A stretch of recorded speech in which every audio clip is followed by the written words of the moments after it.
and welcome to TMH English Daily News. The headlines today: Abiy Ahmed said he's open to peace negotiations but keeps Tigray under current siege and bombarding civilians at the same time.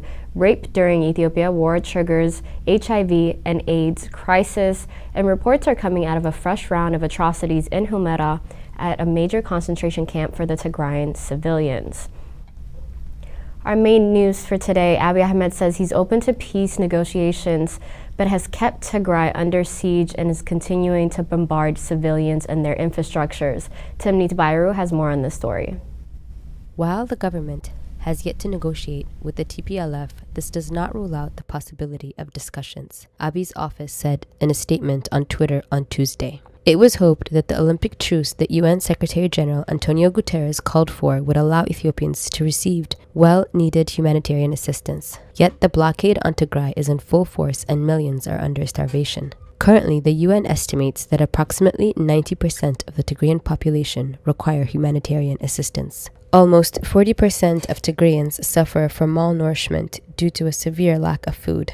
A shortage of fuel has created an inability to pump clean water, leaving individuals vulnerable to disease as they drink from unsanitary streams. Since the Tigray conflict started in 2020, tens of thousands of Tigray residents have been forced to flee and seek shelter in transit centers close to Sudan, with over half of these immigrants being lone children. Over the past couple of months, killing, looting, and damage to infrastructure has caused humanitarian needs to surge. Aid convoys have not been able to reach the regional capital since December 14, 2021. The UN Food Programme has warned that supply trucks carrying food and medical equipment are coming to a halt. It is not the first time Guterres has called for immediate cessation of hostilities in Ethiopia.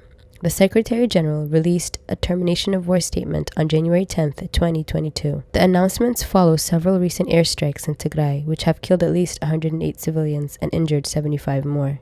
The most significant casualties occurred on January 7, 2022, when an airstrike in Dedebit killed at least 59 people. This refugee camp held children, women, and other men who were sleeping in an empty school when a drone attacked at night. Aid workers conveyed that the internally displaced people were not fighters, they were civilians fleeing a war. Abiy Ahmed told his parliament yesterday that his government is open to talks, but his actions speak to the contrary.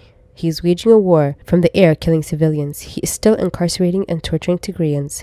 He is still starving the people of Tigray. The possibility of a ceasefire seems to recede more into the realm of the impossible, despite urges from the international community. However, the sanctity of the Olympic truce can inspire regional leaders to halt hostilities long enough for essential aid to make its way to civilians.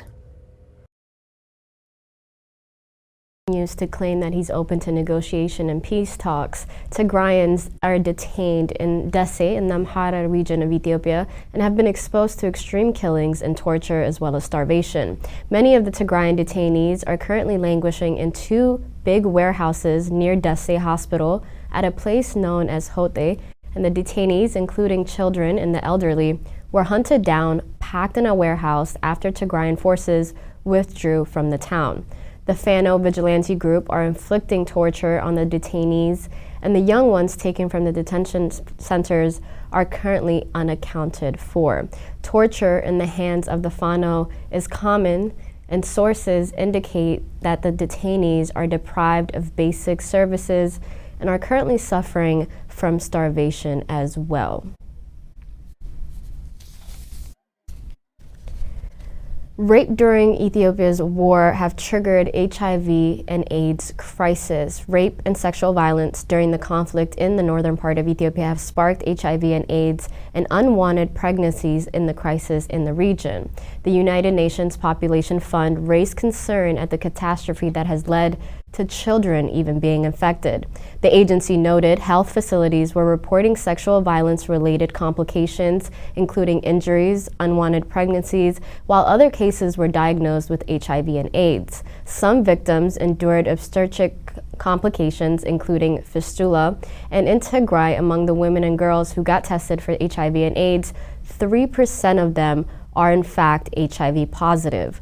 Eider Hospital's one-step center confirmed infection rate. Rape and sexual abuse have been among the hallmarks of the crisis that has been raging since the start of the war in late 2020. The health sectors has borne the brunt of this the most, and the conflict-driven displacement is pushing malnutrition rates up as children and pregnant and lactating women particularly are impacted by hunger, as said by UNFPA officials.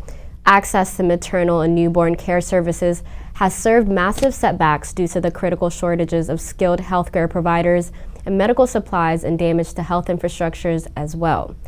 This has led to phenomenal increase in maternal and newborn mortality as well as morbidity. A majority of hospitals and healthcare centers as well as ambulances have been looted, damaged, and vandalized. Nearly 7,000 health workers have fled, and a new study by Tigray's Bureau of Health have disclosed that over 120,000 women and girls ages 15 to 49 have been raped in Tigray within the last 8 months of occupation of much of the region by the invading Ethiopian and Eritrean forces. The figure does not include the western Tigray, where currently Tigrayan women and girls continue to be raped, tortured in the hands of the occupying Eritrean troops and the Amhara forces. New reports are coming out of a fresh round of atrocities in Humera at a major concentration camp for Tigrayan civilians. Sources reported that today, after the Amhara regional government removed all of its special forces, were guarding the largest concentration camp in Humera town, leaving the Amhara and Fano completely in charge. The Amhara Fano vigilante group of Amhara youth, known for its acts of gang rape and massacres of innocent Tigrayan civilians. One source closely following the plight of Tigrayans in western Tigray said that the Amhara and Fano took a group from the Tigrayans concentration camp today at 6 p.m. to an undisclosed location, and their whereabouts are currently still unknown. Tigrayan activists are calling on the UN Human Rights Council to prioritize this in an investigation into human rights abuses in the northern region of Ethiopia. Over 10,000 Tigrayan civilians are currently said to be languishing in concentration camps within western Tigray for over a year now, and there have been reports of executions with bodies dumped into the Takaza River, ending up in Sudan. The Horn of Africa region has expressed and exposed the shaky underbelly of the region as a chaotic political development from threatening its stability. According to the Africa Report, fast-changing dynamics and shifting geopolitical and alignments with the Gulf countries are dictating much of what is happening within these nations, as well as the cross-border geopolitical that is on the rise. Eritrean President Isaias Afwerki is often said to be the chief and architect of the Horn's political and military upheavals. The Horn of Africa has been armed to many analysts and historians as a geopolitical football pitch where global powers from the west of the Gulf, as well as China and Russia, project their financial and diplomatic influence. There's much truth in this assertion, said the African Report, as they noted the influence of the international actors in Ethiopia came to the fore when the war in Tigray erupted. Countries like the UAE, Turkey, and China support the Ethiopian central government with financial help and drones in its offensive against the Tigray forces. Iran, China, and Turkey deliver the air power to Abiy Ahmed himself. Kenya was the only country neighboring Ethiopia that stayed neutral in this conflict and took part even in the mediation efforts. Eritrea, Somalia, Djibouti supported the military offensive led by Prime Minister Abiy Ahmed, and the tripartite alliance between Eritrea, Ethiopia, and Somalia will not survive if Farmajo is not re-elected in a possible delayed polls. And according to the Africa Report, Ethiopia will witness little or no changes as warring camps seem to be fixated on their positions, and effective and real-time international pressure is also lacking. The siege on the Tigray region seems to continue further, worsening the humanitarian conditions. Ethiopia's international relation woes gets complicated by the ongoing Russian military agreements. Tony Magna, who is a head of neurosurgery at Mekelle University, noted the quickly deteriorating Russian-Ukraine crisis and has triggered the United States and NATO allies to begin quickly escalating and punishing sanctions against Russia. He said the close relationship developed between Ethiopian Prime Minister Abiy Ahmed and Russia included secret military cooperation agreements, and somewhat guided by the Eritrean despite Isaias Afwerki, who may think is controlling Ahmed and will have the consequences to bear. According to Tony Magna, again, some of the outcomes coming into our affecting Ethiopia cannot include the worldwide oil prices continuing to rise steeply, which will severely further damage the Ethiopian economy.